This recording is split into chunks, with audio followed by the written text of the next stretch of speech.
ለኔ ሽጉ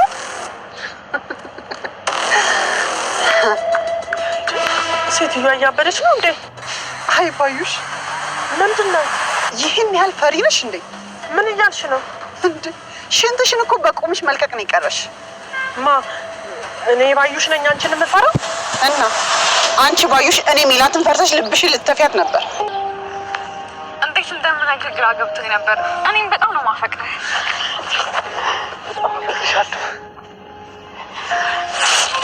ወይዘሮ ሜላትና ወይዘሮ ባዩሽ ድንገት ተገናኙ። ወይዘሮ ባዩሽ በጣም ደነገጠች። እንዴ ወይዘሮ ሜላት ለእኔ ሽጉጥ አለቻት። ባዩሽ ይህን ያክል ትፈሪኛለሽ ማለት ነው አለቻት። እኔ ባዩሽ ነኝ አንቺን የምፈራው ሰው አታውቂም። ወይዘሮ ሜላት ታዲያ ለምን አላረጋገጥልሽም አለቻት። ምኑን እንዳዩሽ? ቆይ ምን እያደረግሽ ነው አለቻት። ወይዘሮ ሜላት አሁን ግንባርሽን ልበልሽ ወይንስ ልብሽን አለቻት። ወይዘሮ ባዩሽ እባክሽን ተረጋጊ፣ ቤተሰቦችሽን አስቢ አለቻት። ወይዘሮ ሜላት ከእስር ቤት እንደወጣሽ እንደማለቅሽ ታውቂያለሽ፣ ይህን ቀን ነበር የምጠብቀው አለቻት። ወይዘሮ ባዩሽ በጣም ግራ ተጋባች፣ ከባድ ጭንቅ ውስጥም ገባች። እባክሽን ተይኝ አለቻት። ወይዘሮ ሜላትም እንድህማ በቀላሉ አልተውሽም ብላ ትታት ሄደች። ድንብላል ድንገት ለወይዘሮ ባዩሽ ምግብ ልትወስድ ስትል ምናሴ ደረሰባት። በጣም ደነገጠች። ምን ሆነሽ ነው የደነገጥሽው? ወይስ የት ልትሄጂ ነው ብሎም ጠየቃት። ግራ ገባት። ለብዙ ሰዓትም ቢለምናት ድንብላል መናገር አልፈለገችም። በስተመጨረሻ ግን ለሚስኪን ልሰጥ ነው ብላ ነገራችሁ። ምናሴም እኔም አብሬሽ መሄድ እፈልጋለሁኝ አላት። እሷም ፍቃደኛ አልነበራችም።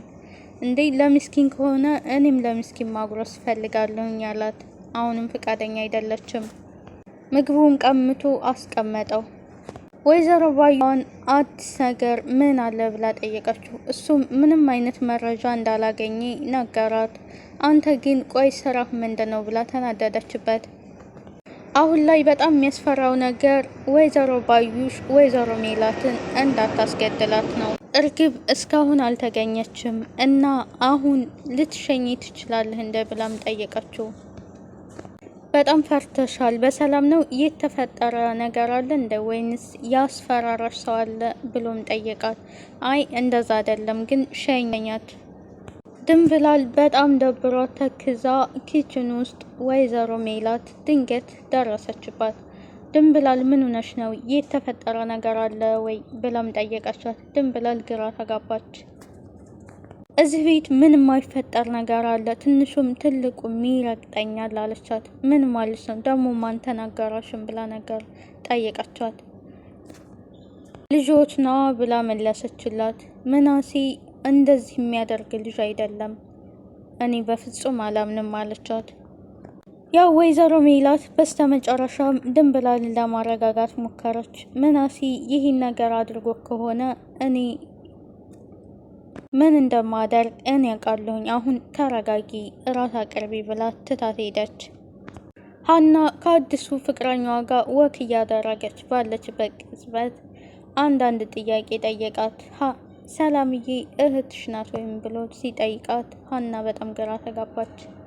አዎ ናት። ምን ነው ችግር የተፈጠረ ችግር አለ እንዳለችው፣ አይ አይደለም፣ ያው እስካሁን ስላልነገርሽኝ ነው አላት። እሷም በጣም ግራ ተጋባችና ከሰላምዬ ጋር የጀመራችሁት ነገር አለ እንዴ? እኔ በህይወቴ ማዋሸትም አልፈልግም የሚዋሸኝም ሰው አልወድም ብላ ነገራችሁ። እሱም አረ በፍጹም ያው እህትሽ መሆኗን ስላልነገርሽኝ ነው ብሎ መለሰላት። እናም በስተመጨረሻው ሲባባሉ ሊስማት ሞከረ። ሀና በጣም ተናዳ ትታው ሄደች። እሱም ከባድ ስህተት ሰራሁ ብሎ በጣም ተጸጸተ። አሲር ከባድ ስካር ላይ ሆኖ አቶ ኖላዊ ያገኙት። በጣም አዘኑ። መጨረሻ ይሄ ሆነ ማለት ነው ብለው ተጸጸቱ። እናም ወደ ቤት እንሂድ ብለው ወደ ቤት ይዘውት ሄዱ። አሲር አሁን ላይ በሀና ምክንያት ከባድ ችግር ውስጥ ነው ያለው። ለውጥ ሚዲያን ላይክ፣ ሼር፣ ሰብስክራይብ በማድረግ ቤተሰብ ሁኑ። አሁንም ቢሆን ወይዘሮ ሜላትን የወይዘሮ ባዩሽ ጥበቃዎች እየተከታተሏት ነው። እሷም በጣም ደነገጠች። ቆይ ለምንድን ነው የሚከታተሉኝ አለች። ድንብላል ለሀናና ለምናሴ ቁርስ አቀረበችላቸው። እናም እንደስከዛሬው ደስተኛ አልነበረችም።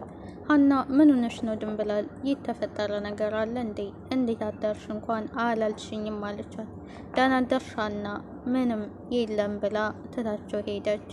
ሀና ምናሴን ምን አስቀይማት ነው ድንብላል እንደዚህ ስትሆን አይቻት አላቅም አለችው። እሱም አንዳንድ ነገሮችን ነገራት። ምግብ ከቤት ይዛ ስትወጣ ለማን ነው ብዬ ስጠይቃት መናገር አልፈለገችም ብሎ ነገራት። እሷም ድንብላልን በፍቅር እንጂ በጸብ